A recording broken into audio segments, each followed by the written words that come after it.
YXBA is back, and I'm ready to mash some more buttons. Tiger uppercut!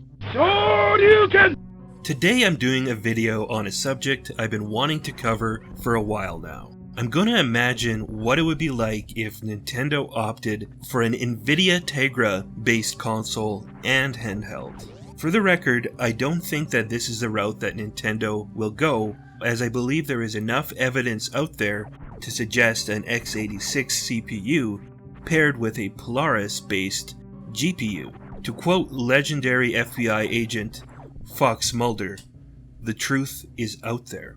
However, it's still worth considering this alternative, as it could actually be really successful, and I think that at least part of the strategy that I'm going to talk about will still be included in the NX. The whole idea of an NVIDIA Tegra console is something that I've been interested in for a while, as it has several benefits. For one, there is a somewhat cool factor with these Tegra chips, and Nintendo could end up having next-gen Tegra chips, codenamed Parker, in their console, which would make the device seem pretty cutting edge at the time that it comes out, at least in terms of mobile processors. There's a lot of back and forth in terms of who has the best current mobile chips, and I think Nintendo would really be the leader in this. You know, I think there's actually a lot of Android fans out there that would have loved to get into the NVIDIA Shield console, but because of the severe lack of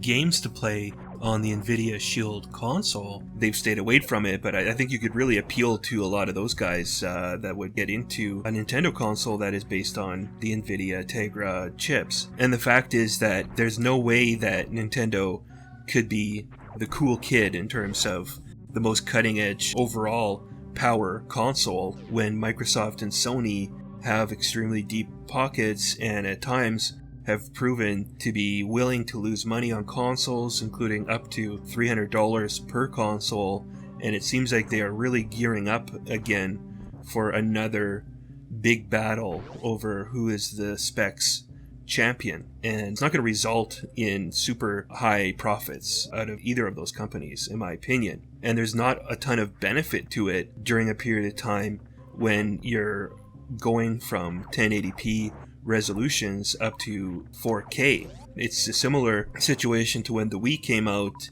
and the Xbox 360 and PS3 lost a ton of money because they were trying to be the HD consoles, and a lot of people, at least in the early days, weren't ready to go out and buy a 1080p television set, and that really hurt their sales. I mean, who really wants to buy a console that's designed specifically for 4K gaming and spend a bunch of money on it only to get it home, and the whole time playing it on your 1080p screen you're gonna know that this thing is supposed to be better than this? Like, for me, that would drive me nuts. So maybe it would be wise for Nintendo to choose a battle that it can actually win. Additionally, the system would be small, silent, and fairly inexpensive to make. I'm thinking the system could be sold for $249 or less, maybe even $199. Nintendo would basically be competing against set-top boxes with gaming capabilities like Amazon TV, Apple TV, and the NVIDIA Shield console.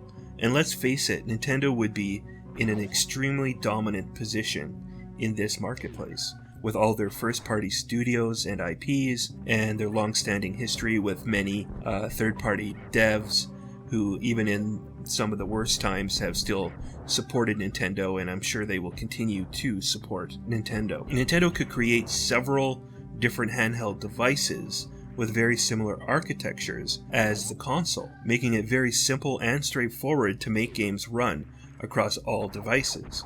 I'm thinking one traditional gaming handheld that fits into your pocket would make sense, and maybe one that's more similar to a tablet with some buttons and sliders on it. Personally, I think that Nintendo should find a way to emulate Android apps or have Android running in the background somehow. This has been done in the past, but recently BlackBerry has found a way to run Android apps. See, one of the problems is going to be, if you want to target this as the coolest gaming tablet there is, is you also have to provide, I think, all of the non-gaming apps that an Android provides you with in order to be really in consideration. So this would be one way around that issue. Potentially, Nintendo could even come out with an Android phone at some point in the future.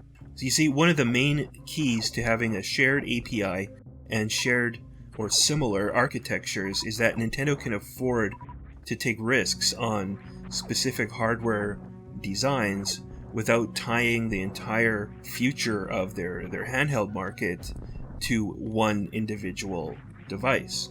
But one of the main issues, though, with this strategy is that Nintendo will have a hard time getting a lot of AAA third-party games, as it would be difficult to port games to a console that is powered similarly to the Xbox One, but with a foreign architecture. But I could see, in some ways, third-party support being pretty good, because I think third parties would do their market research and they would realize pretty quickly that this Nintendo platform is actually finding a completely separate new marketplace and will want to support Nintendo for that reason. One of the issues with competing directly with Sony and Microsoft is they don't really present a new sale opportunity to a AAA third-party studio in some cases. Imagine for a second if the system is competing directly with Sony and Microsoft. Many NX users will likely be traditional gamers who almost always own one console or another. They will be guys just like us who have liked Nintendo for a long time but have maybe begrudgingly bought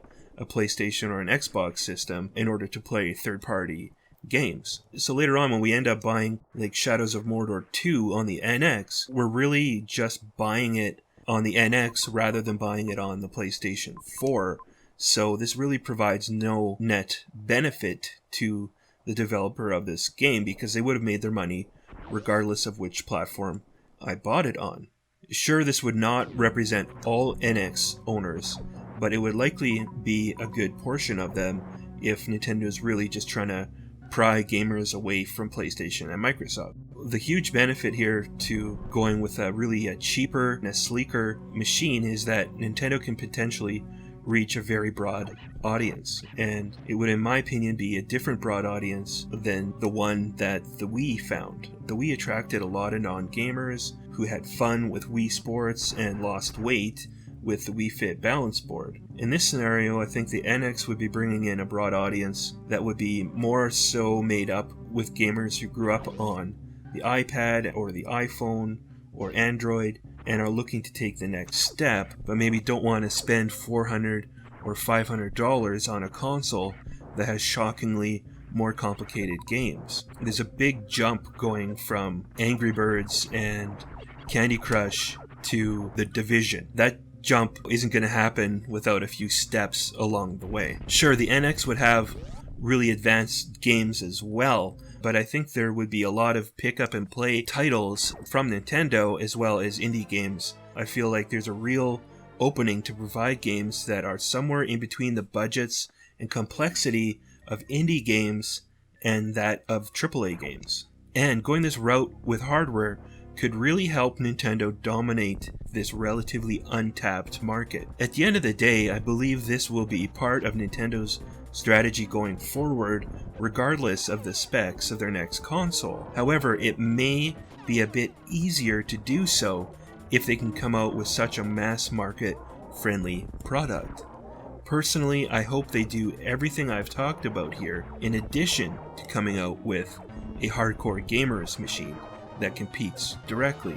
Nintendo, after all, is the only pure gaming company in the dedicated hardware business. So, shouldn't they be competing on virtually all gaming fronts? This has been Colin Unger, reminding you to keep your thumbs glued to YXBA. And always remember to select Start. If you enjoyed this video, click like and subscribe.